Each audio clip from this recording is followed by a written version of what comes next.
Pour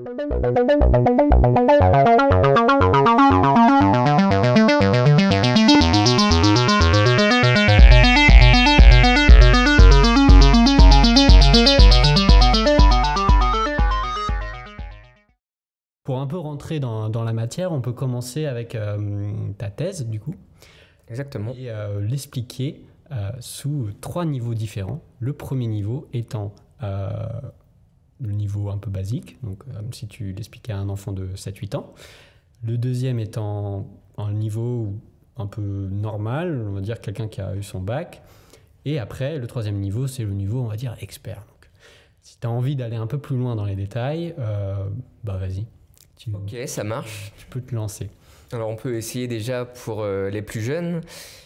C'était tout simplement essayer de chercher de la vie extraterrestre sur la planète Mars à l'aide de robots.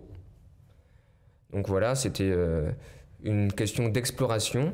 Et forcément, les robots, ils mettent un petit peu du temps pour arriver sur Mars, pour nous envoyer les données. Et donc, on regarde un petit peu ce que les données nous donnent et on essaye de voir s'il y a un lien avec la vie sur Mars. Pour le niveau peut-être un peu plus expert, je peux déjà donner le sujet. Alors, on peut commencer basiquement. C'était l'exploration robotique de la sous-surface de Mars par différentes missions spatiales. Mars Science Laboratory avec le robot Curiosity. Il y avait aussi Mars 2020 avec le robot Perseverance et il y avait ExoMars avec le robot Rosalind Franklin qui n'est pas encore arrivé sur Mars. Il y a eu quelques petites péripéties, on aura peut-être l'occasion d'en reparler. Et l'idée, c'était de faire de la recherche de matière organique d'intérêt exobiologique via spectroscopie embarquée. Donc voilà, le titre est un peu nébuleux. Oui, un peu. Voilà, il y a quelques mots normalement pour quelqu'un qui a le bac qui doit raisonner, comme par exemple la spectroscopie, parce que ça c'est quand même au programme en terminale. L'exobiologie, là on peut peut-être un petit peu préciser, c'est une science qui s'articule autour de 3 volets. Le premier, c'est la recherche, on va dire, de l'origine de la vie sur Terre. Le deuxième, c'est son évolution.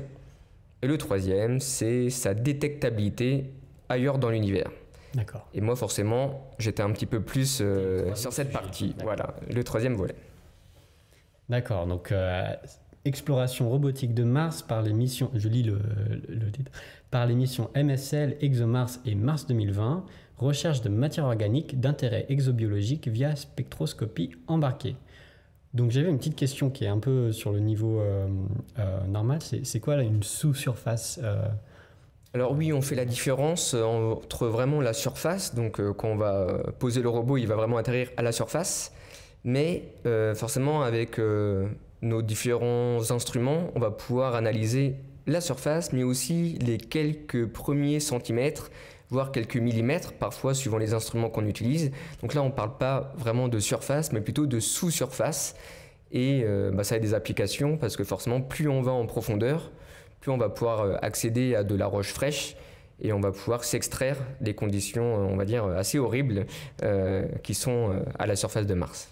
D'accord. Et donc, où est-ce que ça a mené tout ça ? Est-ce que tu as trouvé des choses ? Quelles ont été les conclusions au bout de 3 ans, 4 ans ? Oui, alors même plutôt 4 ans et demi, parce que c'était une thèse très expérimentale. Donc il y a eu beaucoup de dérogations pour repousser, parce que quand on fait beaucoup d'expériences, il suffit que quelque chose lâche, etc. Et donc ça repousse un petit peu l'acquisition des données. Alors pour donner un petit peu de détails, il y avait surtout 3 volets à cette thèse. Le premier, c'était vraiment l'interprétation des données un petit peu du robot Curiosity, alors notamment avec des analyses en laboratoire pour essayer de mieux comprendre ces différentes données. Faut imaginer que le robot Curiosity, c'est un robot américain de la NASA, mais c'est une mission internationale. Sur les 10 grosses expériences qu'il a embarquées, il y en a 2 qui sont franco-américaines. Et voilà, la deuxième plus grosse nation sur ce robot, derrière les États-Unis, c'est la France.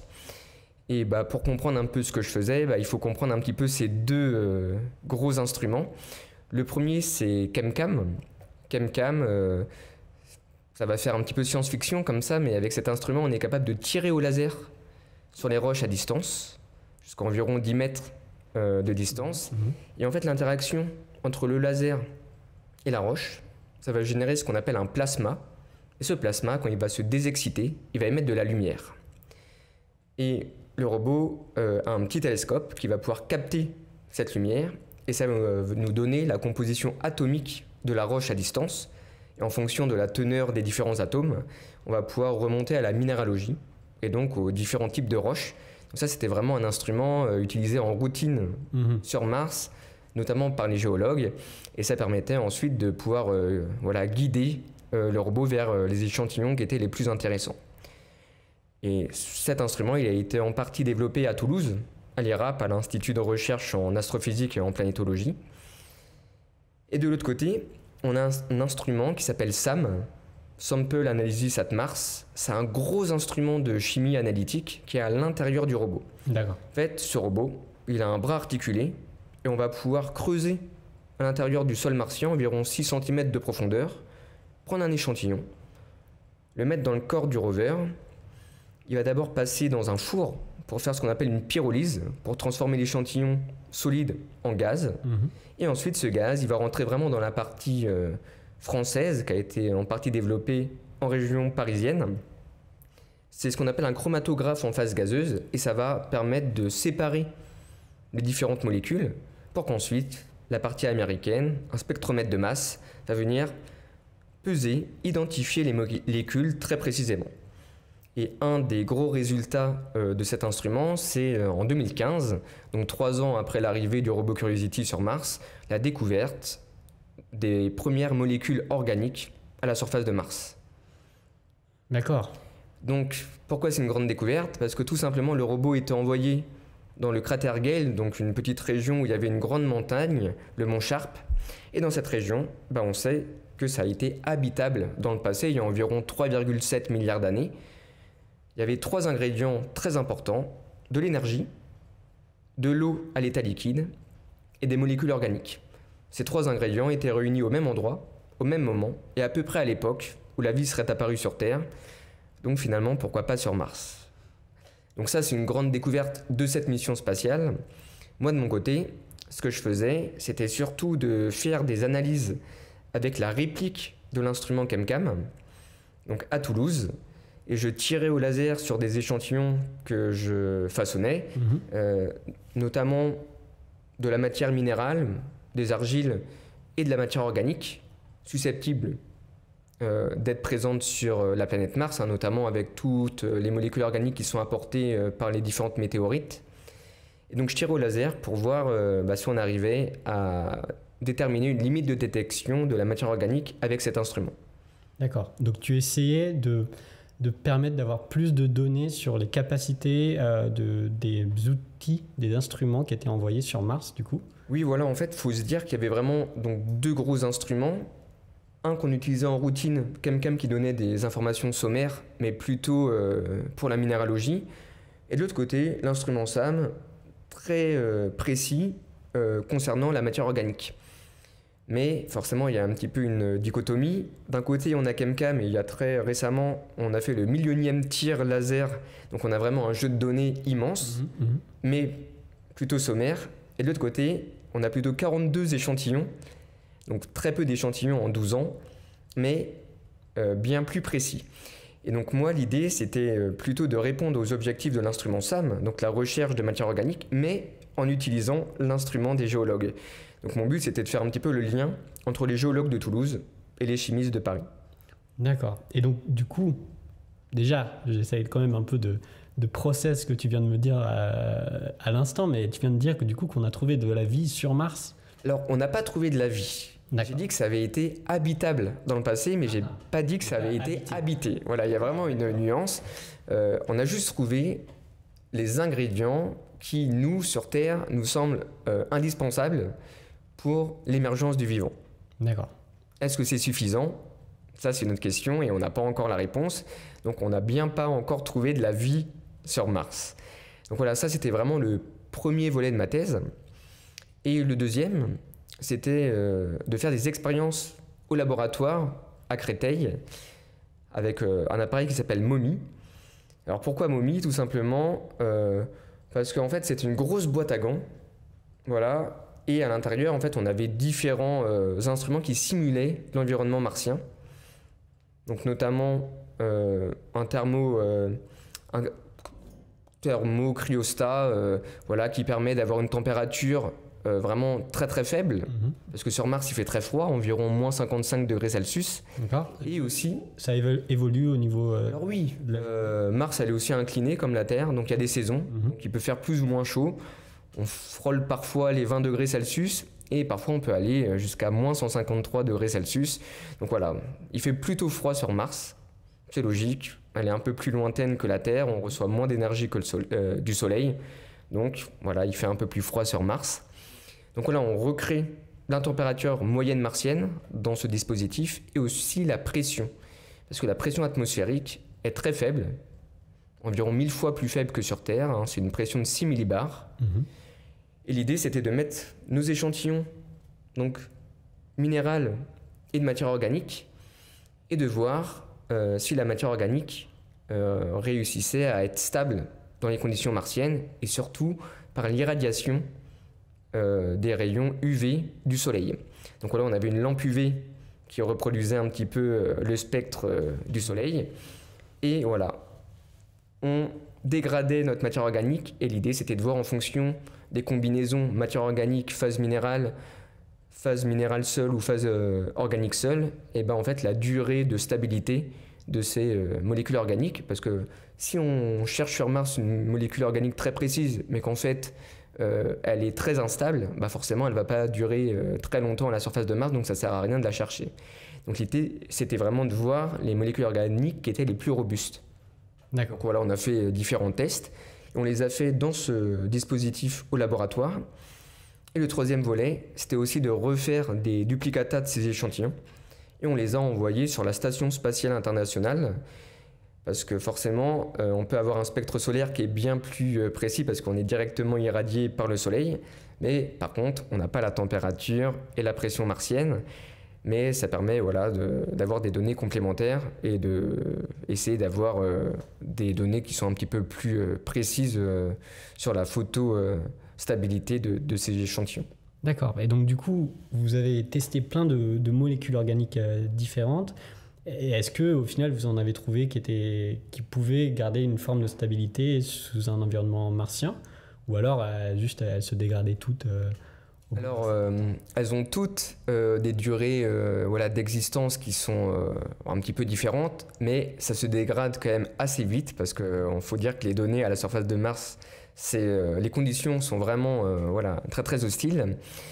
Et en fait, on est parti d'un postulat au départ, c'est que si on avait une phase minérale, ça pouvait peut-être faire un petit peu un bouclier et protéger les molécules organiques.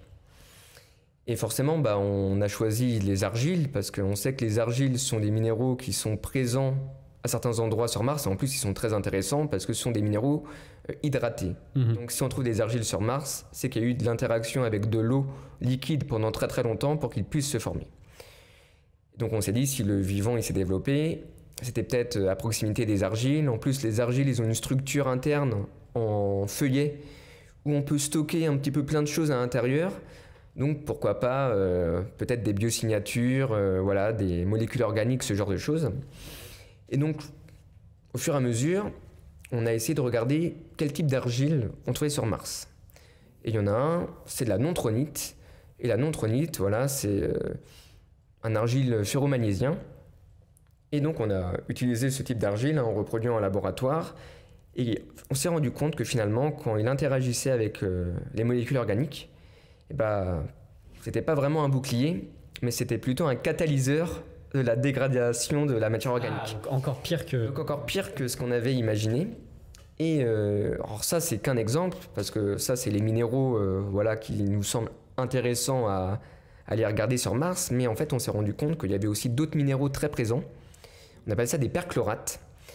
Et ces perchlorates, bah, ils nous gênent pour... Très présents, tu veux dire dans des zones qui avaient reçu de l'eau ? Alors non, les perchlorates, ils sont un peu présents partout. D'accord. Ceux-là, c'est encore pire. Et eux, pareil, c'est vraiment des agents qui sont plutôt catalyseurs de réactions. En fait, un exemple, c'est notamment avec l'instrument SAM. on en a parlé tout à l'heure, qui a permis la détection des premières molécules organiques à la surface de Mars. Mais la question, c'était de savoir quelle est la nature de cette matière organique. Et en fait, c'est très compliqué parce que quand on prend un échantillon, il faut bien imaginer qu'on a des minéraux, peut-être de la matière organique endogène à la planète Mars, mais quand on met ça dans l'instrument SAM, ça passe d'abord dans un four. Et le four, il va recombiner un petit peu tous les éléments. Et donc les minéraux vont se mélanger avec la matière organique, avec notamment les perchlorates. Et dans perchlorate, il y a chlorate, il y a chlore. Et c'est pour ça qu'on trouve des molécules organiques comme du chlorobenzène. Et le chlorobenzène, c'est du benzène avec du chlore. Mais le chlore, est-ce qu'il vient vraiment de la molécule organique? Est-ce qu'il vient plutôt des perchlorates? Bon, a priori, il vient vraiment des perchlorates. Mais retrouver la nature vraiment de la molécule organique à la base, c'est très compliqué. Alors j'avais d'autres collègues qui faisaient des expériences, notamment avec des répliques de l'instrument SAM, pour faire plein de mélanges et pour voir qu'est-ce que ça pouvait donner. Mais finalement, avec plusieurs mélanges, on arrivait au chlorobenzène. Alors c'est pas la seule molécule qu'on a détectée, c'est juste un exemple. Mais voilà, c'est très difficile de retrouver la molécule mère organique. Et donc voilà, ça c'est aussi un défi des prochaines missions. D'accord, et donc est-ce qu'il y a eu une analyse aussi du lieu même où a été trouvée la matière organique ou alors c'était seulement des prélèvements et donc, comme tu viens de dire, ça a été un peu mixé le tout ensemble. Donc est-ce qu'on sait que du coup, est-ce qu'il y a effectivement de l'argile autour de cette matière organique ou l'autre élément que tu as mentionné les perchlorates. Les perchlorates. Est-ce qu'on sait du coup les types d'environnements qui sont souvent associés du coup à ces matières organiques? Alors oui, forcément, on sait qu'on ne les trouve pas forcément dans tous les endroits, plutôt autour de tout ce qui est sédimentaire, donc plutôt argileux. On s'intéresse beaucoup aux sulfates aussi martiens, parce qu'en fait, il faut imaginer que Mars, c'est une planète très volcanique. Voilà, elle est rouge parce qu'il y a plein de poussière. Si on avait un balai géant et qu'on enlevait toute la poussière, finalement, on aurait une planète plutôt grise. Et c'est des roches qu'on retrouverait dans le massif central, des roches volcaniques. Mais il y a quand même quelques exceptions. Et on trouve quelques roches sédimentaires, des argiles, des sulfates, ce genre de choses. Et c'est plutôt vers là qu'on envoie les missions qui essayent de chercher de la matière organique. En fait, il faut bien comprendre que quand on envoie un robot dans un site, c'est d'abord qu'avec les sondes qui sont autour de la planète, on a fait des cartographies très précises de la morphologie, mais aussi d'un point de vue composition. Et quand on voit que d'un point de vue morphologique, il y a des réseaux fluviatiles et que d'un point de vue composition, on trouve des minéraux hydratés, comme les argiles, on va envoyer les robots dans ces zones qui sont très intéressantes. Et en plus, après, ça permet aussi de mieux comprendre la transition au niveau de Mars d'un point de vue climatique, d'un climat, on va dire, plutôt humide et chaud, à quelque chose de froid et aride. Et donc du coup, tu viens de me dire qu'il y a eu 42 échantillons, donc j'imagine que c'est pas énorme pour vraiment faire des stats dessus. Mais j'aimerais savoir, est-ce qu'il y a des zones en particulier sur Mars qui ont été explorées, d'autres totalement... Est-ce que par exemple tout ce qui est intéressant se passe seulement au pôle sud ou ailleurs, ou alors c'est vraiment parsemé tout autour de la planète Mars? Alors, faut imaginer c'est une bonne question finalement, parce qu'en fait Mars, il y a vraiment une dichotomie entre le pôle nord et le pôle sud. On va avoir des hauts plateaux très cratérisés au sud et plutôt des plaines assez lisses au nord. Il faut imaginer que les premières missions qu'on a envoyées, c'était plutôt au niveau de l'équateur, déjà parce que c'est plus simple d'un point de vue ingénierie, parce qu'il y a ça aussi à prendre en compte. C'est très difficile d'envoyer une sonde, notamment au niveau des pôles. Alors, on l'a fait aussi, mais dans les premiers temps, c'était vraiment au niveau de l'équateur. Et vu qu'au départ, on ne connaissait pas grand-chose de la planète Mars, alors on avait quand même une idée globale avec les sondes qui tournaient autour, mais on a envoyé des robots aux différents endroits. On peut citer par exemple Spirit et Opportunity, début des années 2000, des robots jumeaux, et on les a envoyés vraiment à chaque côté de la planète pour essayer de faire un panorama. Et donc, on trouve des choses intéressantes à différents endroits. On a aussi envoyé la sonde Phoenix un peu plus au pôle Nord, Mhm. parce que sur Mars, on a aussi des calottes polaires, une au nord, une au sud, et on s'est rendu compte... La composition, c'est... Alors la composition, c'est un peu différent que ce qu'on trouve sur Terre, mais il y a aussi de la glace d'eau.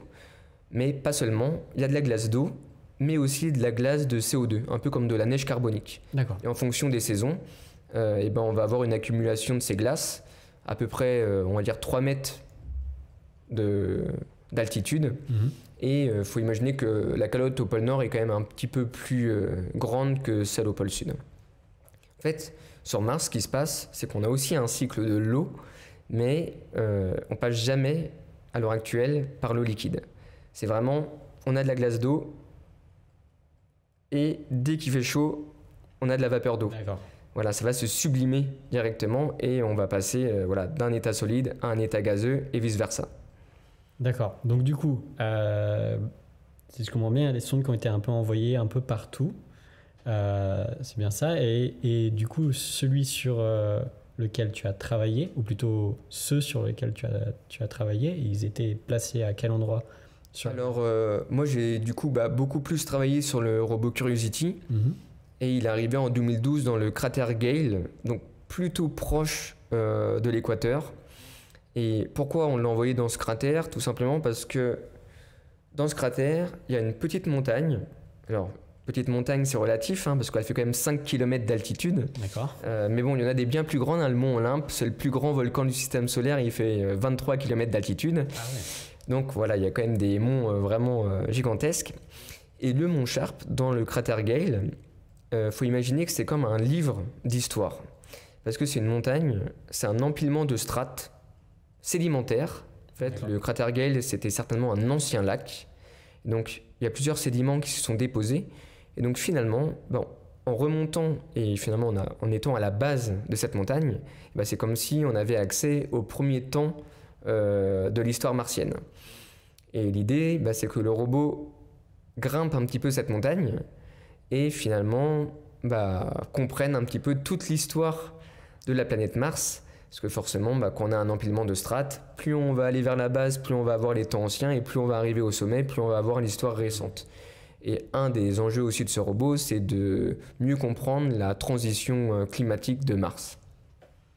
D'accord. Et donc, elle a exploré un peu son histoire, du coup. Et est-ce que tu peux un peu nous donner l'histoire de Mars en très... Enfin, du moins de ce que tu sais, ou de ce que l'on sait, en très bref. Et après, peut-être qu'on peut un peu parler de comment t'en es arrivé là. Alors oui, la planète Mars, c'est un petit peu comme la planète Terre. Il faut imaginer au début du système solaire, des planètes en formation, donc beaucoup d'accrétion de matériaux, parce que c'était un peu un jeu de billard cosmique avec plein d'astéroïdes partout. On accumule beaucoup d'énergie. Forcément, ça prend du temps de s'accréter, d'avoir des petites poussières, des petits cailloux, jusqu'à des gros cailloux de la taille de planète. Mhm. Forcément, ça prend des millions d'années. Et ensuite, Mars, il faut imaginer que c'est une petite planète. C'est une planète qui fait à peu près la moitié de la taille de la Terre. Donc, même si elle va avoir une activité plutôt volcanique au départ, elle va très très vite se refroidir. Au niveau de son noyau, faut imaginer que nous, on a des mouvements de convection. Sur Mars, ça va s'arrêter très très vite. Malheureusement, c'est ces mouvements de convection sur Terre qui nous créent par exemple notre champ magnétique. Donc sur Mars, il y a eu un champ magnétique. Il s'est très vite arrêté, et quand il n'y a plus de champ magnétique, il n'y a plus de bouclier pour nous protéger des radiations cosmiques et solaires. Ça va balayer une grosse partie de l'atmosphère martienne, et c'est pour ça qu'on va avoir une pression atmosphérique vraiment très très faible, parce que notamment l'H2O, on a de l'hydrogène. L'hydrogène, c'est un élément très très faible. La planète Mars, elle est plus petite, très peu de gravité, donc c'est beaucoup plus dur de retenir les éléments volatiles comme l'hydrogène, et en plus quand c'est soufflé avec le vent solaire et les radiations cosmiques, on en perd une grosse quantité. Et donc c'est pour ça que finalement on passe d'une partie où Mars était peut-être beaucoup plus clémente et habitable à une partie où maintenant c'est vraiment très très hostile. D'accord. Et donc 4,5 milliards d'années comme la Terre, est-ce qu'on a un peu idée d'autres événements qui ont eu lieu parce que je pense à la Terre qui s'est pris un gros astéroïde et qui a formé la Lune ensuite. Est-ce qu'on a quelque chose d'aussi énorme qui est arrivé avec Mars, ou peut-être d'autres événements notables? Alors oui, quand on regarde le paysage martien, on se rend compte qu'il y a vraiment une région très fortement volcanique. On appelle ça le dôme de Tharsis. C'est là justement qu'il y a le mont Olympe et voilà, il y a 3 autres monts qui sont aussi très très hauts, de 14 à 18 km d'altitude. Qui sont des volcans du coup. Qui sont des volcans. Et ces volcans, en fait, on voit qu'il y a vraiment eu un gonflement un petit peu de la croûte, donc vraiment un bombement. On a vraiment vraiment un dôme de Tharsis. Et ensuite, on va avoir aussi d'autres structures intéressantes parce que géologiquement, même si c'est un peu inerte en ce moment, il y a quand même de grosses structures géologiques comme un Grand Canyon, mais qui est bien plus grand que celui des États-Unis. Il est 8 fois plus grand. Il fait 4000 km de longueur, 200 km de large. Alors, on ne sait pas encore exactement comment il s'est formé. Il y a plusieurs pistes, peut-être de la tectonique dans la jeunesse de Mars. Voilà, des effondrements qui creusent un petit peu ce canyon. On va pouvoir avoir aussi peut-être, au moment où il y avait des océans d'eau liquide, de l'eau qui coulait à l'intérieur de ce canyon pour éroder un petit peu les roches. Et maintenant, on tend un peu plus vers une formation peut-être due à des glaciers. Parce que Mars, elle est inclinée, mais son inclinaison n'est pas forcément restée la même tout au long de son histoire. Donc, peut-être qu'on avait des glaciers à cet endroit-là, et que forcément, avec les roches que ça drainait, ça pouvait aussi creuser un petit peu ce genre de structure. Et on parlait justement des gros cratères qu'on pouvait avoir sur Terre. Sur Mars, il y en a aussi un très très gros. Et donc, il y a certainement eu un événement avec un gros astéroïde qui est tombé sur Mars et qui a laissé son empreinte. Et en plus, sur Mars, vu qu'il n'y a pas de tectonique des plaques, on n'a pas un renouvellement de la surface. Et donc, on a accès à des terrains très très anciens. Et c'est pour ça que la partie sud de Mars est vraiment très très cratérisée. Et on a accès à des cratères qui sont très anciens. D'accord, donc comme la Lune, on voit un peu une sorte de map de tous les événements météorologiques qui sont arrivés sur la surface. Exactement, et de toute façon, il y a toujours des météorites ou des astéroïdes qui peuvent tomber actuellement et donc qui créent des impacts sur la planète. D'accord. Alors, avant de parler de ton parcours, un peu plus se centrer sur toi en tant que personne, est-ce que tu as peut-être oublié de certains faits qui étaient peut-être plus faits pour des experts, un peu plus avancés, et que tu aimerais peut-être nous partager pour les personnes qui s'y connaissent un peu plus? On a parlé un petit peu de photostabilité. Forcément, ça, c'est un terme qui peut faire peur un petit peu. C'est tout le jargon un petit peu scientifique. Finalement, c'est assez simple. C'est savoir si un objet est stable à la lumière.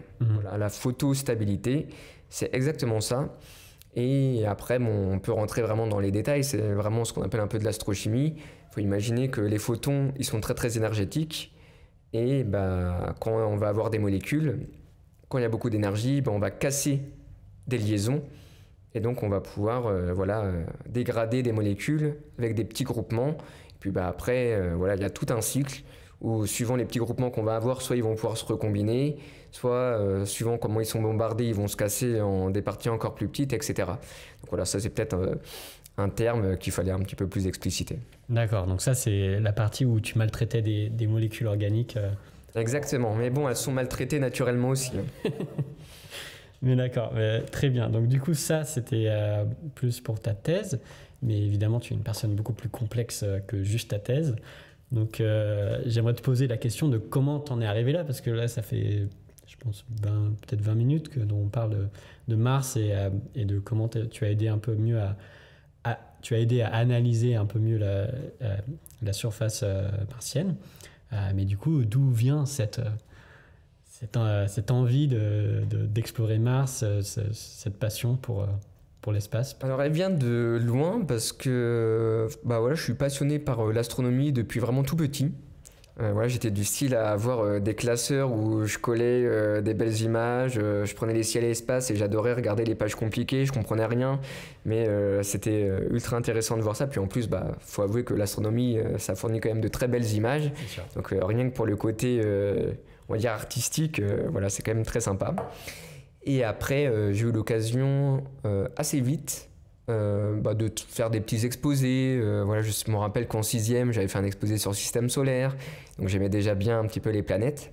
Et j'ai découvert l'exobiologie très vite, lors d'une émission de télé en 5e. Je sais plus ce que c'était. Si c'était une émission, c'est le grand concours des enfants. Ok. Et à la fin, il y a 3 personnes qui sont en finale et chacun a une spécialité et ça leur apporte plus de points quand ils répondent à des questions de leur spécialité. Et il y en a une, sa spécialité c'était l'exobiologie. Alors forcément, je connaissais pas ce que c'était et quand j'ai découvert ce que c'était, je fais moi aussi je veux faire ça. Okay. Alors ça faisait pas forcément plaisir à mes conseillers d'orientation parce que ils étaient pas forcément très au courant de ce qu'était cette science, mais j'ai eu de la chance. Parce qu'en terminale, j'ai eu un conseiller d'orientation qui a fait des recherches.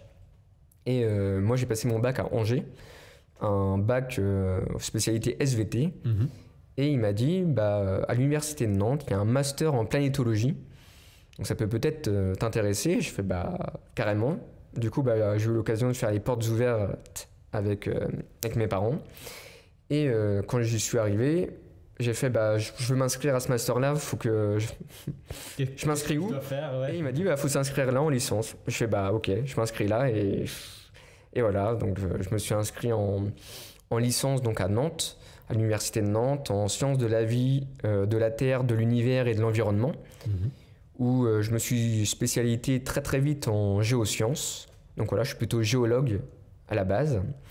Et après, j'ai poursuivi avec un master en géosciences planétaires.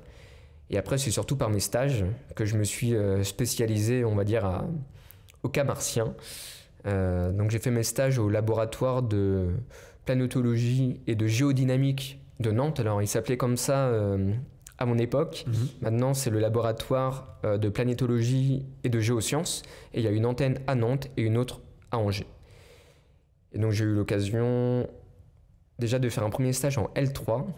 Alors c'était vraiment un stage bénévole pour mettre un premier pied dans le laboratoire où en fait il y avait un gros congrès qui s'organisait à Nantes, on va dire le plus gros congrès américain de planétologie qui était fusionné avec le plus gros congrès européen.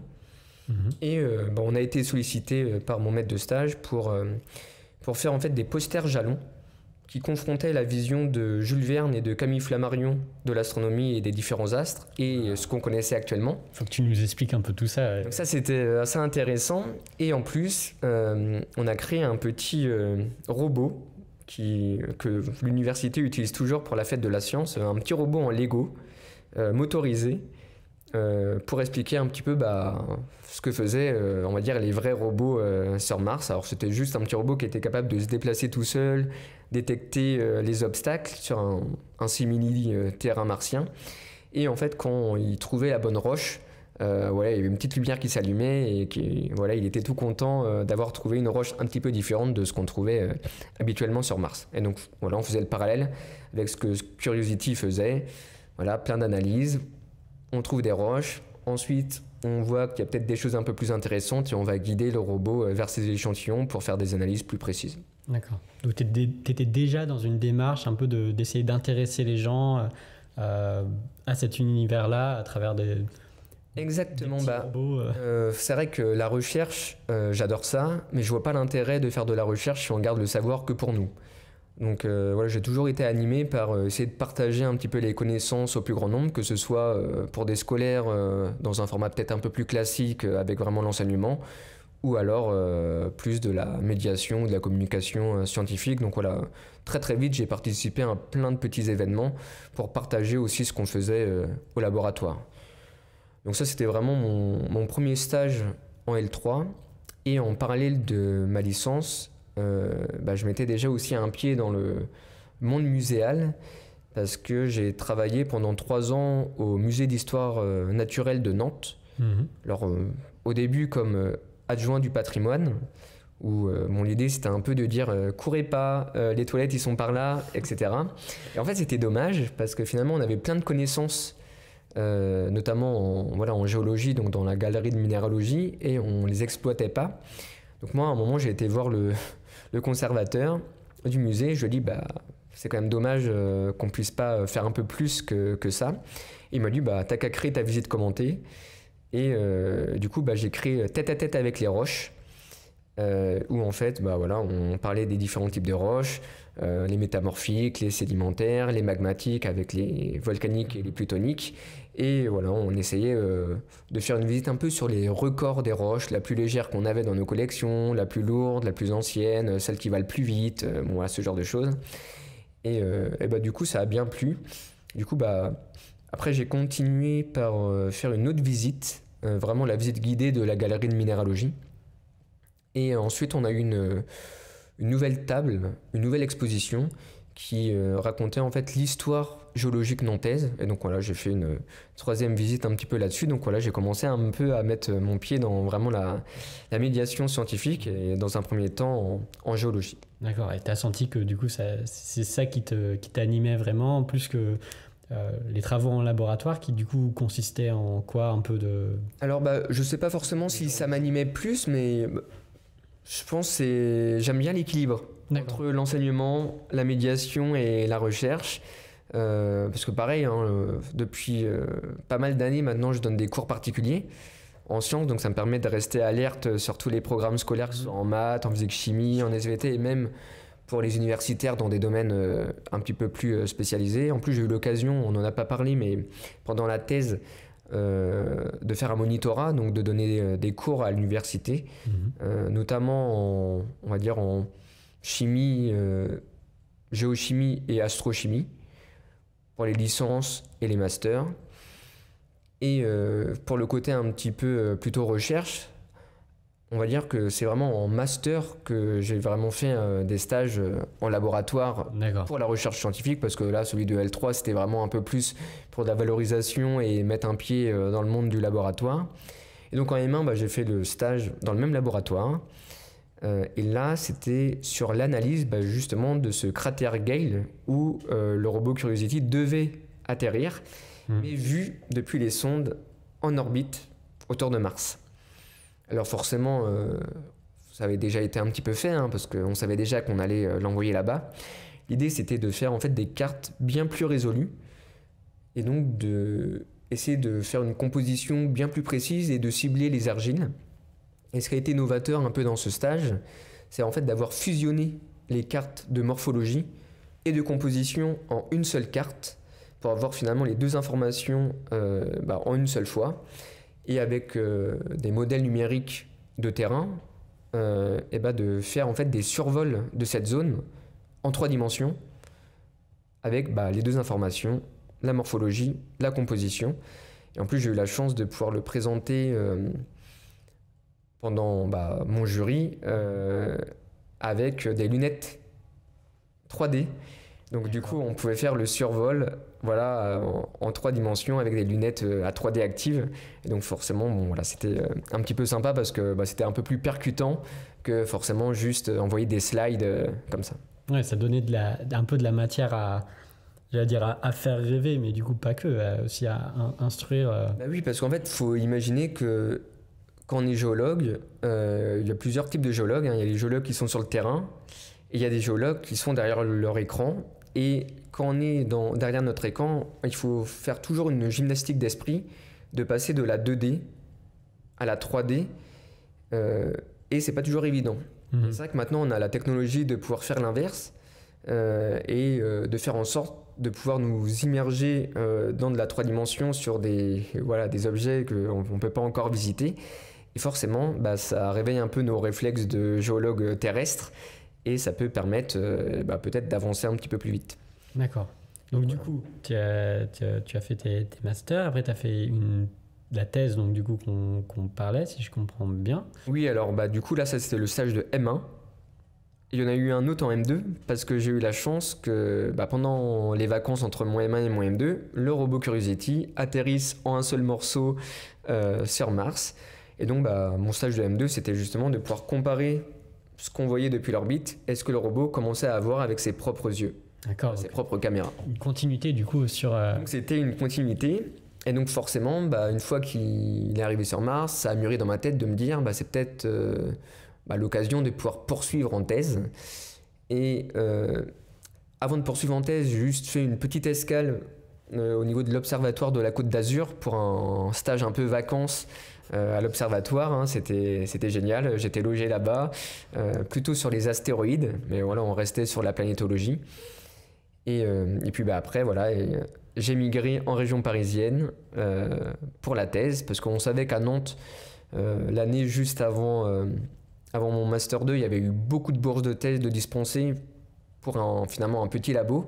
Donc on savait que notre année, il n'y en aurait pas beaucoup, et il y en a eu une et on savait déjà pour qui elle était.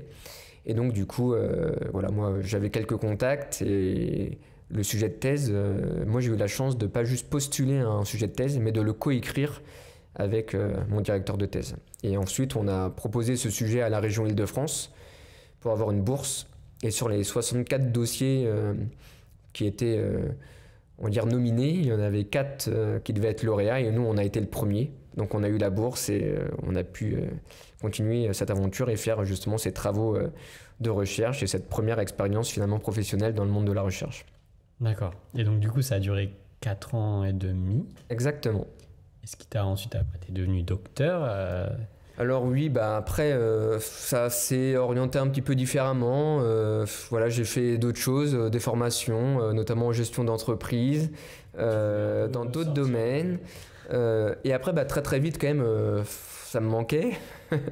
Du coup, j'ai fait de l'astronomie, des vacations, notamment dans un planétarium.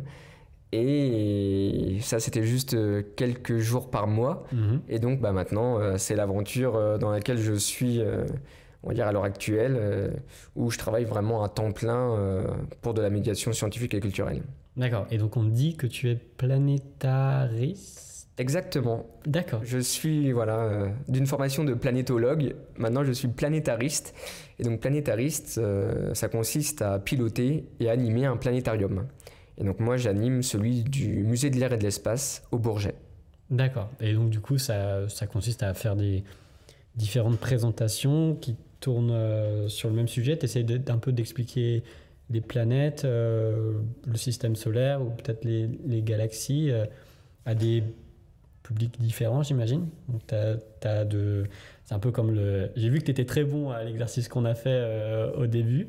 Donc, quand je t'ai dit des niveaux 7-8 ans à un peu plus vieux, tu as très bien réagi. Exactement. On a vraiment des publics très très différents. Il faut imaginer que le planétarium, il tourne quasiment en permanence et on a des scolaires.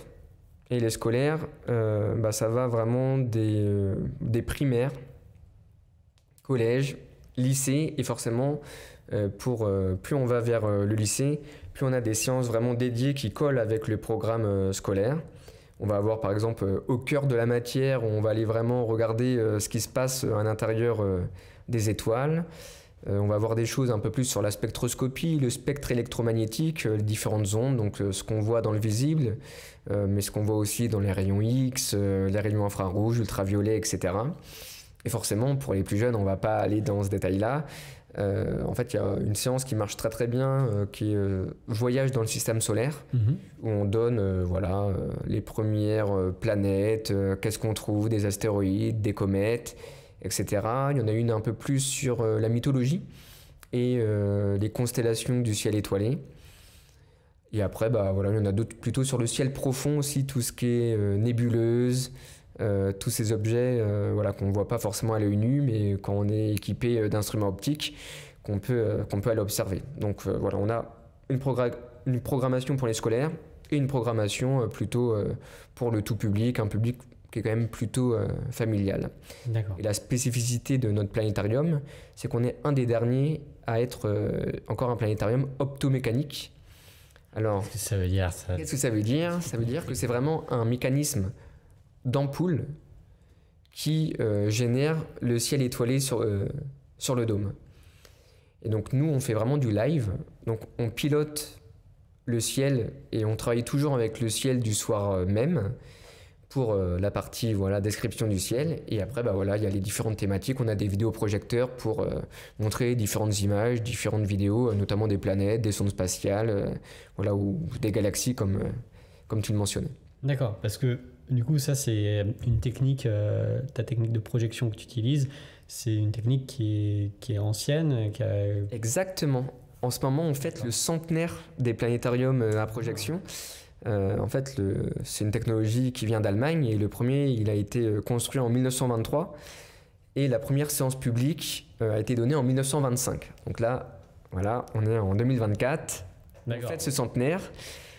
Et nous, on est encore avec un planétarium optomécanique. Donc ça, son charme, hein, ça permet d'avoir un ciel qui est vraiment très précis. Alors que quand on est dans un planétarium numérique, donc vraiment où le ciel est généré avec une panoplie de vidéoprojecteurs, et ben forcément, ça va dépendre de la résolution de ces vidéoprojecteurs. Quand on est plutôt à basse résolution, on va avoir des étoiles, ça ressemble plutôt à des carrés. Bon. Maintenant, la technologie s'est bien développée et on commence à voir des résolutions de 8K, 10K, même des planétariums numériques en 3D. Donc voilà, c'est très intéressant. Et maintenant, même dans le monde des planétariums, on commence à avoir des planétariums qui ne sont plus à projection, où en fait, c'est carrément le dôme qui est l'écran. Des planétariums à LED. Mais voilà, ça, c'est une technologie qui sort tout juste. On n'en a pas encore en France. D'accord. Et du coup, c'est intéressant parce que j'ai l'impression que tu as exploré pas mal de différents outils de médiation pour animer un public. Et je me demandais si, je pense par exemple au casque VR ou de réalité virtuelle par exemple, je me demandais si tu étais peut-être au courant de différentes nouvelles manières de répandre l'information scientifique. Est-ce que tu en as certaines que tu aimerais essayer ou... Alors oui, c'est vrai qu'au musée de l'air et de l'espace, 50% du temps je suis dans le planétarium et 50% du temps je crée des dispositifs de médiation scientifique, que ce soit en astronomie ou on va dire sur le thème de l'aviation en général. Et c'est vrai que on se pose toujours la question de est-ce qu'il faut investir un peu plus dans le numérique, un peu moins, et toujours essayer de trouver le curseur entre la médiation humaine et la médiation numérique. Alors forcément, nous, on est une thématique où l'aviation, l'astronomie, ça s'y prête bien à utiliser un petit peu tous ces outils. Donc oui, on discute avec plusieurs prestataires. On a déjà testé d'ailleurs de la réalité virtuelle lors d'événements ponctuels. On n'a pas encore quelque chose vraiment de pérenne au musée de ce type-là, mais bon, voilà, ça pourrait émerger dans quelques années. Et moi, c'est vrai que en réalité virtuelle, j'aime bien quand on a vraiment une résolution qui est vraiment intéressante. D'accord. L'idée, c'est que ce soit vraiment réaliste. Et après, il ne faut pas que ce soit juste un outil pour faire joli, mais qu'il y ait quand même, une fois qu'on utilise cette technologie, qu'on puisse en ressortir quelque chose. Il faut quand même qu'il y ait un message, et c'est pour ça qu'il faut quand même que les équipes de médiation soient corrélées au projet de production de tous ces films en réalité virtuelle, pour que ce soit pas juste un film très joli et une expérience immersive, mais que quand même il y ait quelque chose de pédagogique à l'intérieur. Donc voilà, on travaille souvent pour qu'il y ait les deux.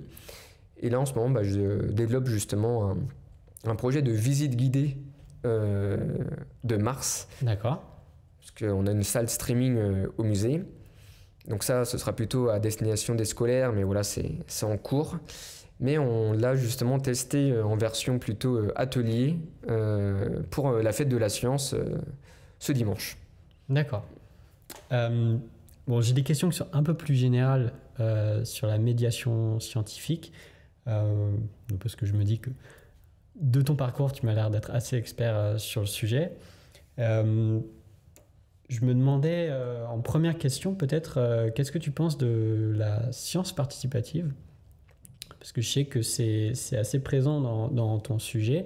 Mon dernière interview que j'ai faite, c'était sur une personne qui faisait de la recherche participative avec les océans, donc qui essaie de transformer des plaisanciers en petits scientifiques qui collectent des planctons, etc.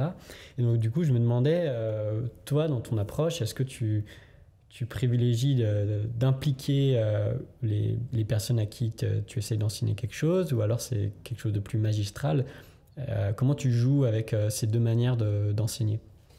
Alors moi je pense que c'est vraiment quelque chose de très intéressant, hein, les sciences participatives. J'ai eu l'occasion de faire une formation en astronomie assez poussée, où justement le thème c'était les sciences participatives en astronomie. Donc voilà, c'est des choses que je compte bien pouvoir développer, notamment sur la récolte de météorites, réussir à on va dire bien les reconnaître, et voilà, d'impliquer finalement le citoyen lambda.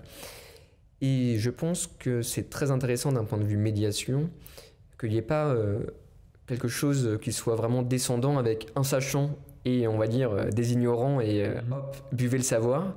Voilà, je pense que ça c'était peut-être une manière un petit peu ancienne de concevoir la médiation, mais on pourrait très bien en parler de la même façon que pour l'enseignement. Je pense que ça marche beaucoup mieux quand le public il est acteur.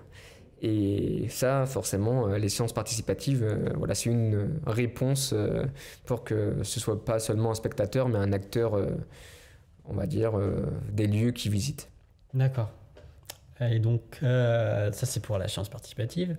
Après, j'ai une question un peu plus dans l'air du temps, parce que bon, ça n'a rien à voir avec le cosmos ou les galaxies, etc. Mais bon, il y a des élections qui se passent aux États-Unis. Et il y a beaucoup de fake news, qu'on dit, des informations. Et je pense que ça a beaucoup de liens avec le rôle de médiateur scientifique. Parce que, par exemple, au niveau du changement climatique, par exemple, ou d'autres sujets de ce genre. Donc, qu'est-ce que tu penses du rôle du médiateur scientifique? Quel rôle doit-il jouer? Est-ce qu'il doit plus s'impliquer? Qu'est-ce que tu penses de la communauté des médiateurs scientifiques à ce niveau-là? Est-ce qu'il devrait y avoir peut-être un rôle un peu plus politique, où la science est la science et la politique est la politique, et les deux sujets doivent rester séparés? Alors c'est une très bonne question. J'ai un peu envie de dire que la réponse c'est oui et non. D'accord. Tout simplement parce que bon, on a la chance d'être un des seuls pays laïques. Et forcément, souvent, on parle de laïcité et on a l'impression que ça parle que de la religion, mais ça parle aussi des idées philosophiques, des idées politiques, etc. Donc moi, d'un point de vue voilà, de médiateur scientifique, l'idée, c'est vraiment de transmettre des faits. Mhm. Mais il faut quand même avouer qu'il y a des faits qui sont indiscutables et que c'est quand même dommage que certaines personnes pensent encore le contraire. Donc là, forcément, je pense on peut être engagé. Voilà, il y a des choses qui sont indiscutables, donc il faut que le message puisse passer. Alors après, il ne faut pas, comme je vous le disais tout à l'heure, être vraiment dans le rôle du chassant et hop, vous pensez n'importe quoi. Il faut toujours être dans un dialogue, essayer de comprendre pourquoi les gens pensent autrement. Souvent, en général, ça passe un peu mieux quand on veut passer un message d'être à l'écoute aussi de l'autre. Mais voilà, l'exemple que tu donnes du changement climatique, voilà, c'est quelque chose qu'on traite forcément nous. Voilà, je parle quasiment tous les jours de la planète Vénus, qui a un effet de serre tellement immense qu'on se retrouve avec des températures de 460 degrés à la surface. Voilà, j'hésite jamais à faire le clin d'œil avec... bah voilà, c'est pour ça qu'il faut faire attention aux gaz à effet de serre sur Terre, parce que vous voyez ce que ça va engendrer, quoi. Donc oui, il n'y a pas de souci. Donc nous, on est là pour répondre à toutes les questions là-dessus. Et forcément, bah, on est même amené parfois à croiser des gens qui sont parfois un peu provocateurs. J'irai pas jusqu'à dire complotistes, mais... De quel type? Bah voilà, vraiment comment on peut prouver que la Terre elle est ronde, etc. Alors voilà, ça, il y a des réponses qui sont faciles, hein, parce que finalement, que la Terre soit ronde, on le sait quand même depuis l'Antiquité. Et puis maintenant, voilà, il y a quand même plein de données technologiques qui c'est quand même compliqué de penser le contraire. Mais bon, là, c'est un exemple basique, mais c'est vrai qu'en science, bah, voilà, il y a eu en plus la période du Covid très récemment où voilà, c'est un petit peu les gens ont défié un petit peu le discours scientifique. Donc oui, je pense qu'on a tout notre rôle à jouer dans cette histoire, et c'est pour ça que voilà, je veux pas faire de la recherche pour juste garder la recherche pour moi, et qu'il faut voilà, partager au plus grand nombre. Et parce qu'il faut imaginer que voilà, les gens qui viennent nous voir, que ce soit dans les lieux culturels, les musées, etc., bah, c'est peut-être les dirigeants de demain. Et c'est quand même pas mal si voilà, ils ont un petit background au niveau scientifique, et notamment sur voilà, comment notre planète fonctionne. Parce que bah, forcément, il va falloir faire des choix très prochainement. Oui, parce que c'est vrai qu'au final, ton sujet amène à regarder ailleurs, à regarder au-dessus de nous, alors qu'au final, il y a beaucoup de gens qui disent qu'il faut se concentrer sur nous. C'est pour ça que beaucoup de gens qui trouvent qu'Elon Musk, par exemple, ou Jeff Bezos sont des personnes qui devraient arrêter de faire ce qu'ils font parce qu'il faut se concentrer sur ce qui se passe actuellement. Et j'ai vu dans ton TED que c'est ce que tu fais à la fin de ton discours, c'est que tu ramènes quand même le sujet sur la Terre. Et c'est ce qui est important. Exactement. D'un point de vue actuel, on est vraiment dans un petit paradoxe. On commence à découvrir une pluralité de mondes, dont certains sont habitables. Donc pourquoi pas aller les visiter un jour. Et d'un autre côté, plus on étudie les autres planètes, plus on se rend compte quand même que notre planète, il y a quand même plein de conditions qui font que ça marche. Et donc forcément, après se pose la question du destin un petit peu de l'humanité. Est-ce qu'elle doit être éternelle ou pas? Moi, j'ai pas cette question. Hein. Pour le moment, toutes les espèces qui ont vécu sur Terre sont apparues et ont disparu à un moment. Donc moi, ça me va si ça se passe comme ça. Mais si on veut être éternel, c'est sûr qu'à un moment, il va falloir migrer. Parce qu'à un moment, il n'y aura plus de soleil. Donc forcément, on ne pourra plus survivre sur Terre. Même avant, à un moment, on n'aura plus de champ magnétique. Bon, sans champ magnétique, on l'a vu en parlant de Mars que ça rendait une planète très très hostile. Bon, forcément, sur Terre, ce sera pareil. Donc voilà, il faudra forcément migrer. Mais ça, c'est dans des milliards d'années. D'accord. Là, l'action anthropique fait en sorte de détruire toute notre biosphère actuelle, toutes les espèces avec qui on cohabite. On est en train d'en détruire des centaines de milliers. Je pense que là, urgemment, ce qu'il faut, c'est penser à notre biosphère actuelle. En fait, c'est presque égoïste, mais ça en va de notre propre survie.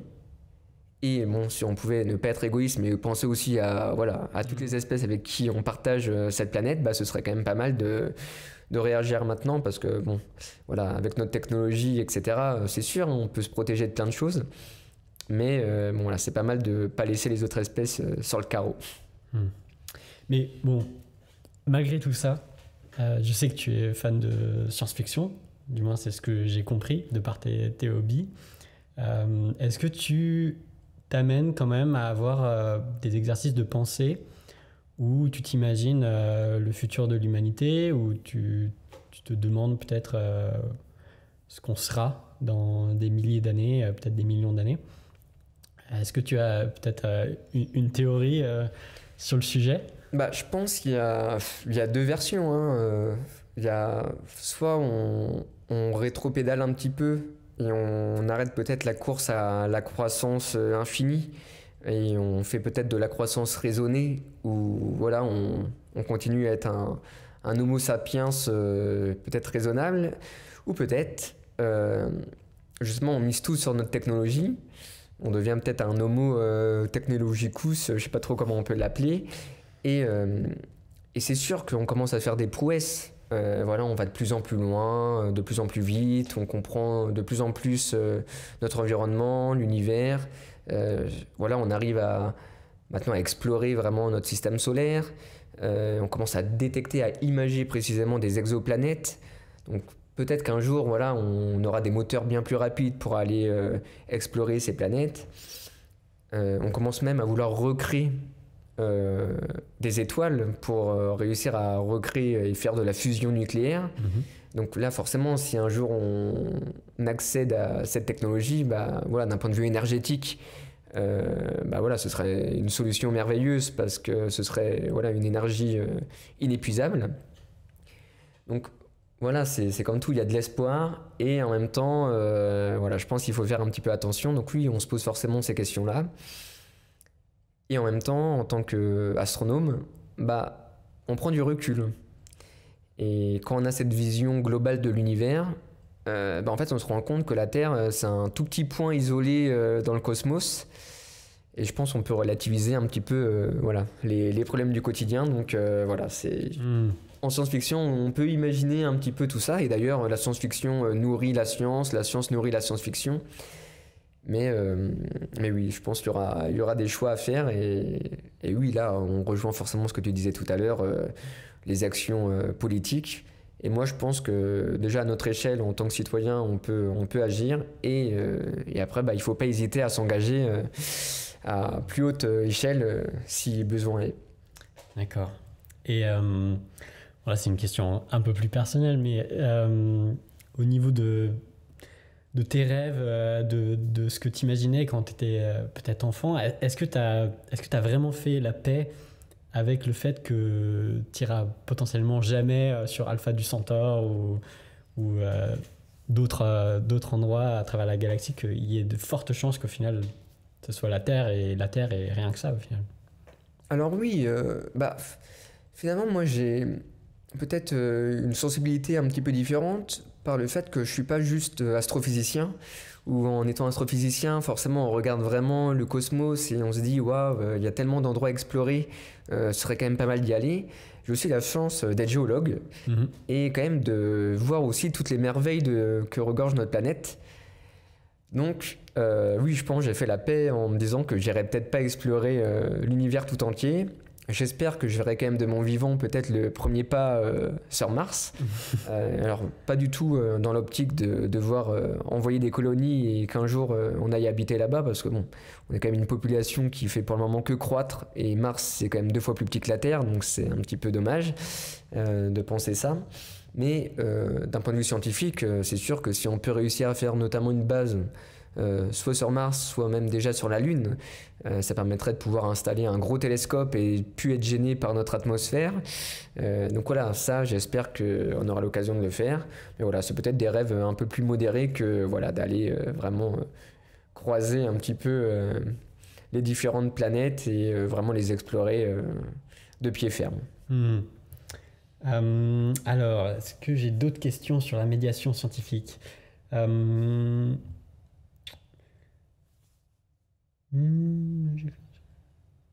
Alors, j'ai peut-être juste une autre question qui m'intéressait aussi sur ça, c'est comment tu gères le fait qu'il y ait certains sujets qui, au final, demandent beaucoup d'explications, demandent d'aller dans les détails, les vrais détails. Par exemple la physique quantique ou d'autres sujets dans ce sens-là. Comment tu arrives à gérer le fait que tu peux pas totalement tout dire à une population un peu normale et qu'ils doivent un peu te croire sur certaines choses? Alors oui, c'est une très bonne question. On se pose souvent cette question, est-ce qu'on doit en dire trop et parfois peut-être perdre un petit peu le public ou pas? Moi, mon sentiment, c'est qu'il faut être dans la vérité. Donc après, c'est notre travail justement de rendre la vérité la plus simple possible. En tout cas, que le discours puisse être entendable par, on va dire, toutes les catégories de population. Voilà, nous, on fait beaucoup du public familial. Quand il y a du public familial, il y a des enfants, il y a des adultes, il va y avoir des cadres, il va y avoir des gens qui ont fait plus d'études, peut-être moins d'études, etc. Et finalement, il faut que le message il soit audible pour tout le monde. Donc forcément, on est un petit peu exercé à faire, par exemple, notamment au planétarium, des séances où à chaque fois, il y a des niveaux de discours qui s'entremêlent pour que chacun puisse, on va dire, juste capter ce qu'il a besoin. Donc oui, moi, je pense qu'il ne faut pas forcément rendre les choses trop simplistes. Il faut dire les choses et en même temps, voilà, si ça demande un peu plus de temps, pas hésiter à prendre un petit peu plus de temps pour bien les expliquer. Et après, de toute façon, en plus, ça peut susciter des questions dans l'auditoire. Et après, chacun en demande un peu plus ou sinon ça leur suffit. Moi, voilà, je préfère être vraiment le plus proche de la vérité, plutôt que de faire des approximations pour que tout le monde comprenne et que finalement on dit quelque chose de faux, quoi. D'accord. Je pense que ça amène bien à la suite des questions que j'avais, qui étaient plus basées sur la religion ou la spiritualité de manière générale. Déjà, en première question, je pense que ça serait intéressant de par ton expérience, savoir si le fait d'expliquer l'astronomie, les planètes, etc., est-ce que ça enclenche chez les gens des émotions qu'on pourrait lier à à ce que je viens de dire, à la spiritualité, au fait qu'il y ait peut-être un grand monsieur ou un grand tout qui gère tout ça, ou alors les gens de manière générale cherchent plus à avoir des faits, des choses qui sont plus cartésiens et scientifiques. C'est quoi ton expérience sur le sujet? Alors, ça va vraiment dépendre des publics. Vraiment, j'ai eu, on va dire, les deux grands types. Des gens qui viennent vraiment au planétarium pour avoir une séance basée sur l'astronomie. Et c'est vrai que dans, on va dire, notre monde occidental et notamment en France, on a vraiment l'impression que l'astronomie, c'est vraiment quelque chose de très scientifique, de très cartésien.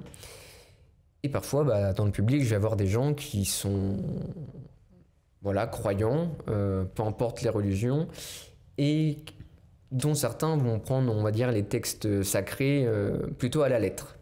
Et là, forcément, il peut y avoir un petit peu collision entre deux discours. Voilà, par exemple, la genèse de la Terre. Bon, voilà, si on lit les textes sacrés, voilà, est-ce qu'elle s'est faite en 7 jours? Bon, scientifiquement, on sait que c'est pas le cas. Donc là, forcément, il faut expliquer les faits. Mais ça ne veut pas dire qu'il ne faut pas croire. Voilà, nous, on n'est pas là pour dire ça. La croyance, c'est quelque chose de personnel. Et d'ailleurs, on peut être très bien scientifique et croyant. Je veux dire, ce n'est pas impossible. Et tout au long de l'histoire, notamment en astronomie d'ailleurs, on a vu qu'il y avait plein de scientifiques, de croyants. Et voilà, ça a quand même fait évoluer l'astronomie. Donc voilà, moi j'ai eu les deux types de cas. Et voilà, moi à chaque fois, j'explique vraiment les faits. Mais voilà, je reste toujours très tolérant envers des demandes du public. Et après, voilà, libre à chacun de croire ce qu'il a envie. Qu'est-ce que tu penses que l'astronomie enseigne comme philosophie de vie? C'est une bonne question. J'espère que ça enseigne forcément de devoir prendre un peu du recul. Peut-être de relativiser les différents événements parce que quand on fait de l'astronomie on se rend compte quand même qu'on est tout petit, que voilà, la Terre c'est vraiment pas grand chose dans l'univers. Voilà, on a pu le voir au fur et à mesure des siècles voire des millénaires d'astronomie que on a toujours essayé de presque d'excentrer au fur et à mesure la Terre. Finalement, en fonction des différents modèles, on s'est bien rendu compte que la Terre, c'était pas le centre du monde ni le centre de l'univers. Donc voilà, j'ai l'espoir que ça permet de prendre un peu de recul et qu'on atteint un petit peu la sagesse en faisant un petit peu d'astronomie. Bon, voilà. Je ne sais pas si c'est vraiment quelque chose qui parle à tout le monde, parce que déjà l'astronomie, il y en a de moins en moins, notamment dans les cursus scolaires. D'accord.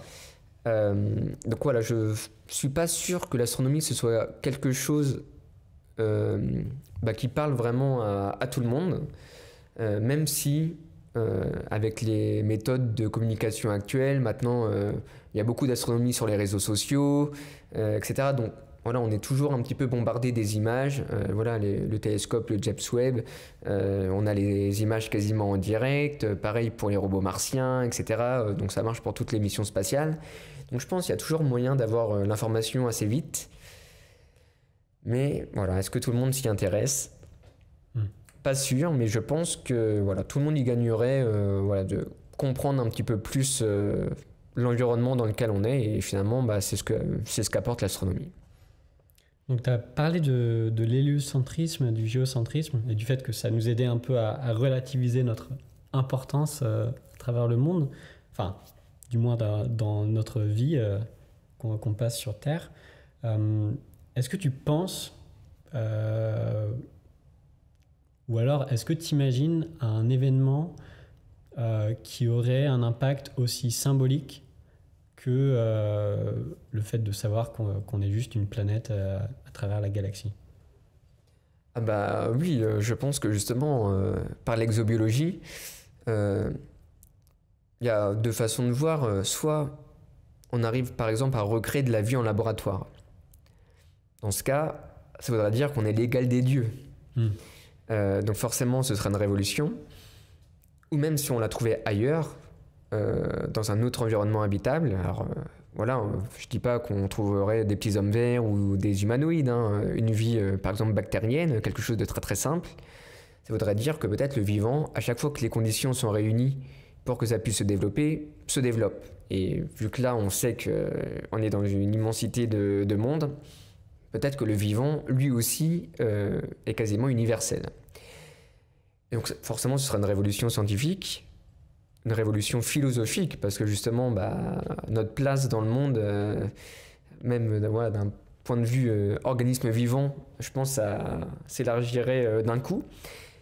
Et je pense aussi que ce serait une révolution théologique, parce que voilà, tous les textes sacrés pour le moment, c'est vraiment le vivant sur la terre, et même avec des degrés de lecture qui sont voilà, très très grands, on reste quand même sur il n'y a que du vivant sur la terre.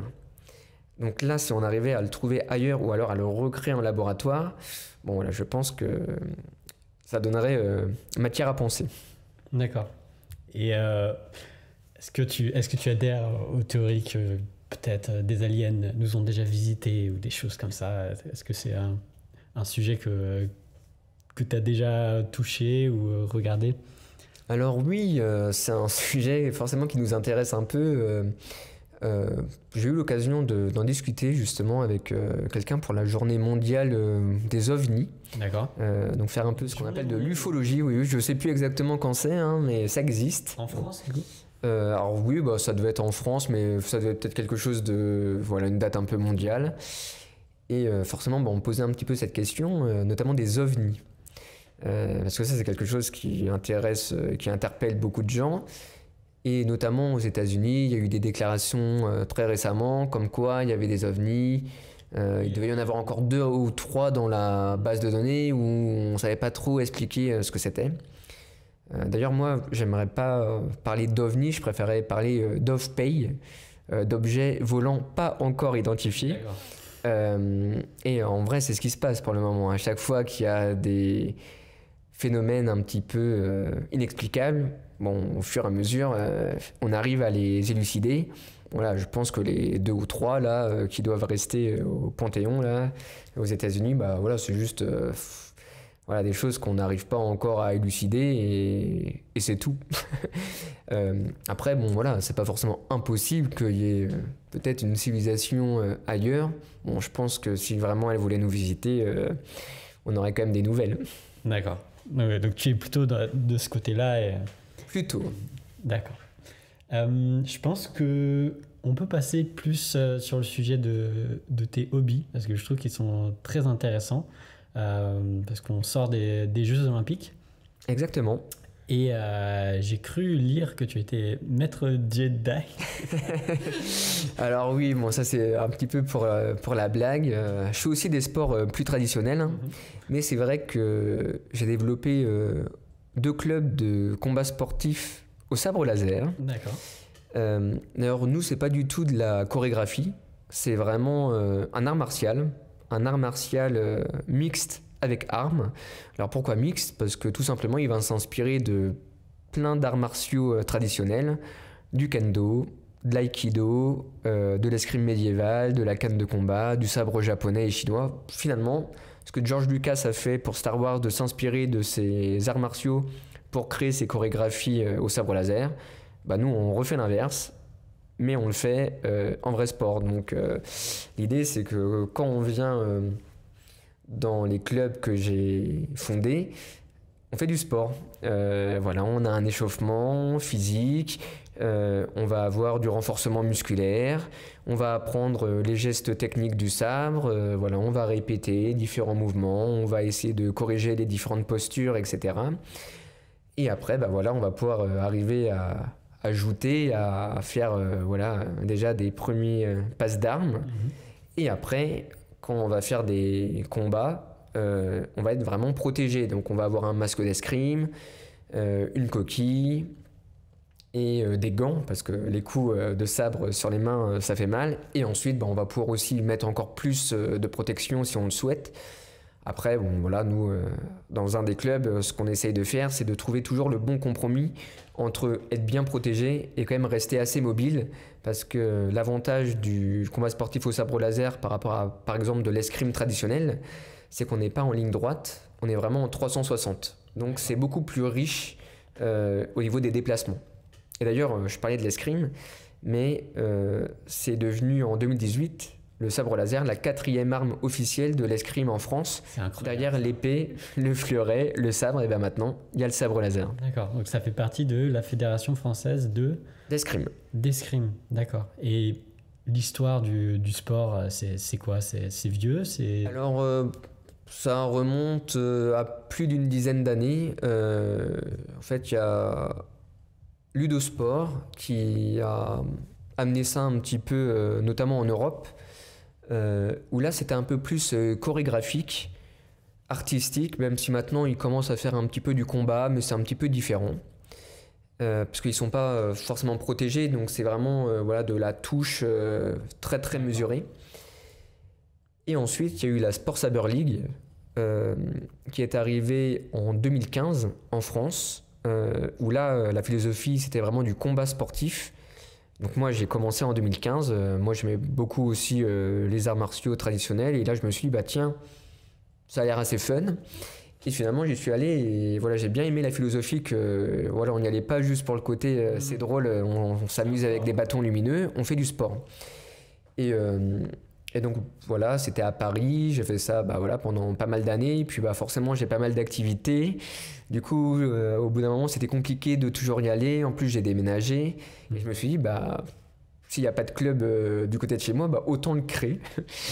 Et voilà, c'est pour ça que j'en ai créé deux. Donc, la Sport Saber League 95, donc, dans le Val d'Oise, du côté de Vauréal, pas très loin de Cergy, où bah, c'est exactement la même philosophie que à la Sport Saber League à Paris, vraiment du combat sportif. Et après, j'ai aussi ouvert au même endroit un club affilié à la Fédération française d'escrime. Mais là, voilà, les règles sont un petit peu différentes, tout simplement parce que, comme le sabre et le fleuret en escrime, ils ont fait du sabre laser une arme conventionnée où il y a tout un jeu de priorité. Donc ça veut dire que si tu prends la priorité, l'adversaire est obligé de défendre. D'accord. Donc voilà, c'est une philosophie que j'aime un petit peu moins, tout simplement parce que bah, ça reflète un petit peu moins ce qui se passe dans la réalité. Dans la réalité, s'il y a quelqu'un qui nous donne un coup, si on le tue avant, bah voilà, il est mort et on n'a pas été obligé de se défendre pour pouvoir lui reporter un coup. Donc voilà, je trouve que ça aiguise un petit peu plus, notamment les réflexes, de passer par le côté, on va dire, plus Sport Saber League, vraiment combat sportif. Et est-ce que tu es ceinture noire, est-ce qu'il y a une forme de manière de hiérarchiser les gens dans le sport? On n'a pas forcément de hiérarchie, mais par contre, l'idée c'est de maîtriser différentes formes de combat. La première, c'est ce qu'on appelle le Shisho.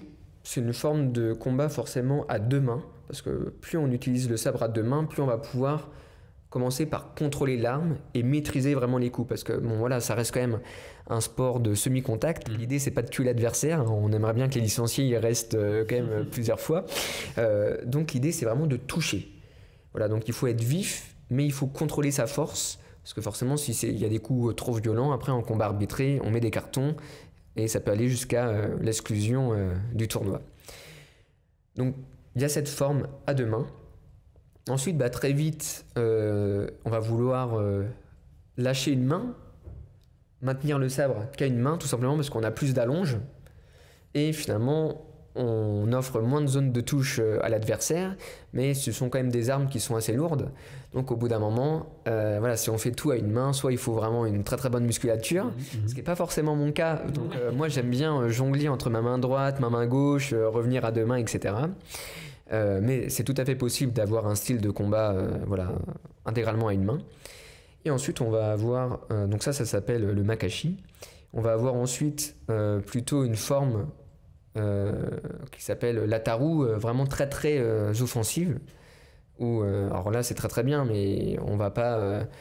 Si vous voyez un petit peu Yoda dans Star Wars, c'est un peu ce qu'il fait comme forme de combat. Donc voilà, des pirouettes, des pirouettes, des pirouettes. Bon, nous, on fait pas des pirouettes quand même parce que on reste des humains.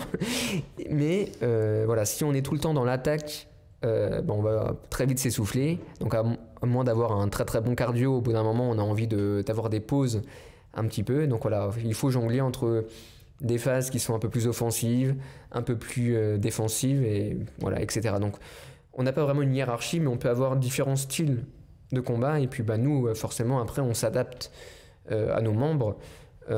L'idée, c'est qu'ils aient quand même une bonne vue globale des différentes formes de combat qui existent pour alimenter un petit peu leur jeu. Et en même temps, forcément, on voit bien qu'en fonction de certains profils, il y a des styles de combat qui leur vont mieux. Et donc, l'idée, ça va être de les perfectionner dans ces styles de combat. Et c'est vrai que l'avantage aussi de ce sport, c'est que forcément, vu qu'il y a l'aspect aussi un petit peu ludique, le fait que notre bâton s'allume, ça attire des gens qui ne feraient pas forcément du sport à la base. Et finalement, nous, on est là pour former des athlètes. Donc à la fin, ils font du sport. Et voilà, je trouve que c'est d'intérêt de santé publique. C'est très bien de préciser à la fin. J'ai 2 questions.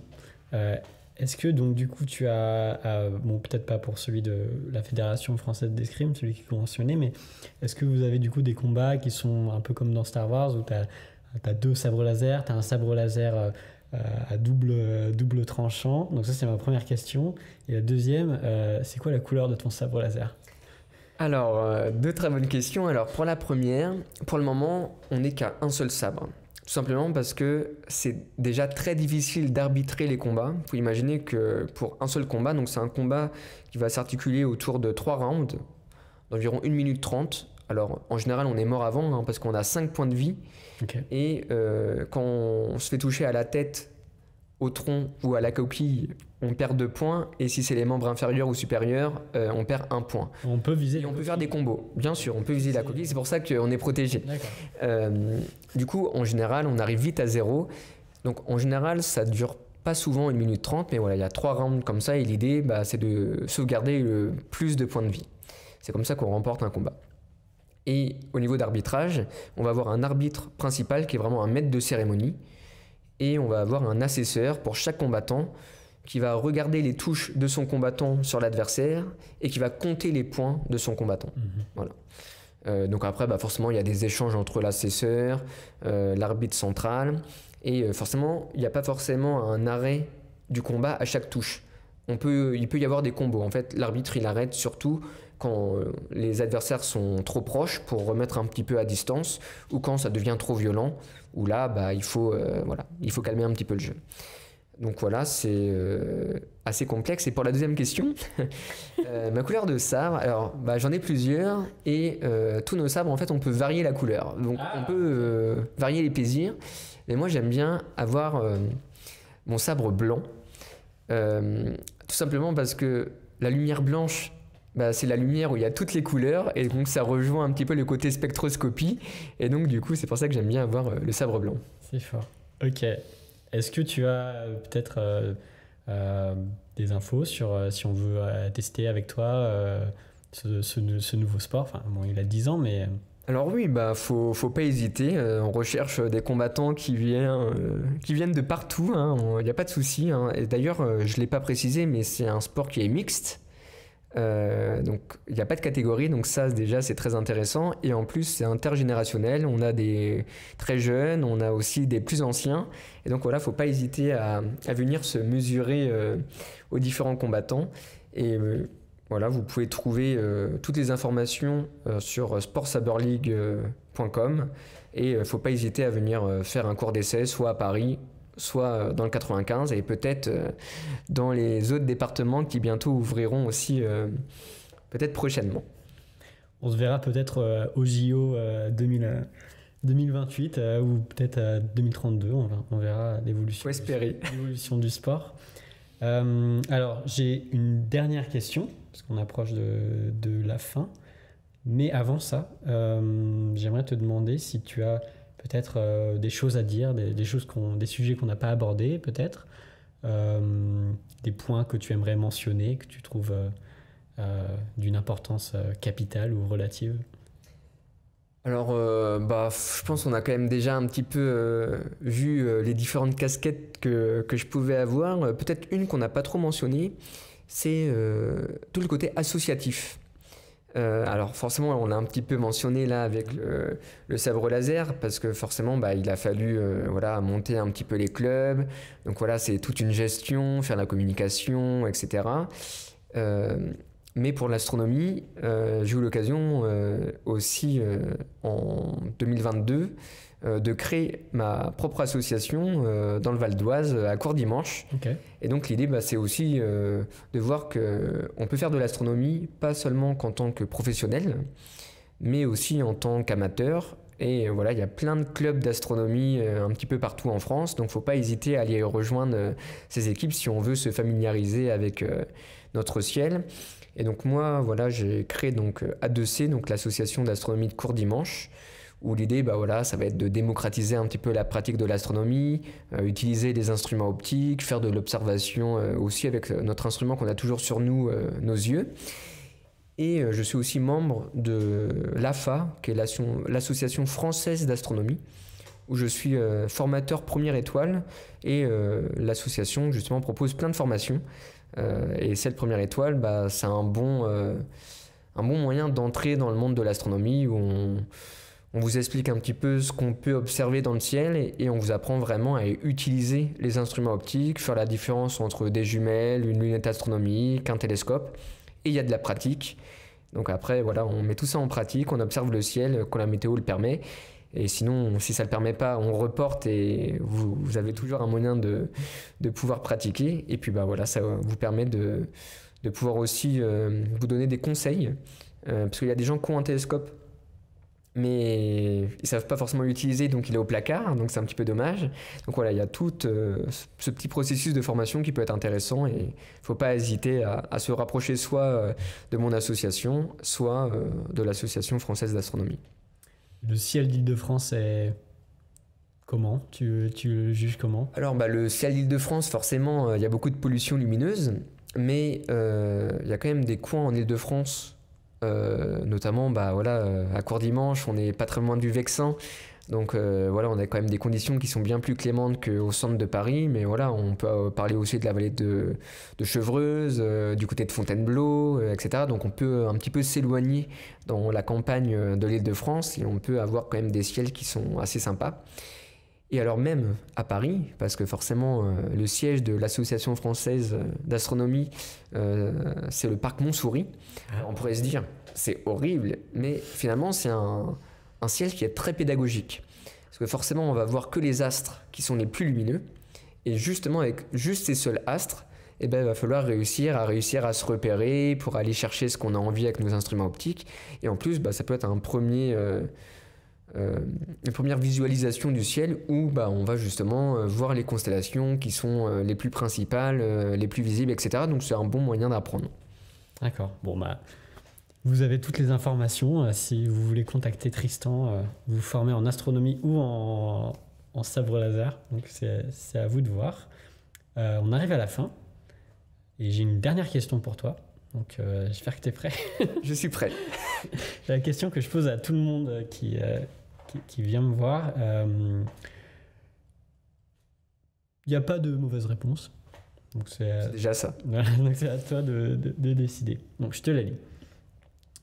Un livre, un poème, une chanson, une œuvre, si le monde devait brûler demain et qu'il revenait à toi de sauver une œuvre d'art, quel que soit son type, pour qu'elle erre dans l'espace et que quelqu'un ou quelque chose puisse la retrouver un jour, que choisirais-tu ? Waouh ! C'est une bonne question. Je réfléchis un petit peu quand même. Je t'en prie. Qu'est-ce que je pourrais choisir ? Peut-être je choisirais... alors là, c'est un truc qui me vient comme ça. Il y a certainement d'autres choses que je choisirais aussi. Mais il y a un livre que j'aime beaucoup qui s'appelle Ismaël de Daniel Keane. Alors c'est un roman philosophique. On peut dire que c'est quand même un traité philosophique. Et c'est plutôt romancé, et ça explique un petit peu l'histoire de quelqu'un qui cherche justement un maître, un peu un gourou pour apprendre un petit peu les choses de la vie. Et alors, je vais pas trop vous spoiler parce que forcément, l'idée c'est que vous puissiez peut-être le lire. Mais voilà, c'est un livre où quand on commence la lecture, on nous informe qu'à la fin de la lecture, on penserait plus forcément de la même façon. Et ça a été le cas pour moi, donc j'espère que ce sera le cas pour vous. Tristan Decker, merci. Merci à toi.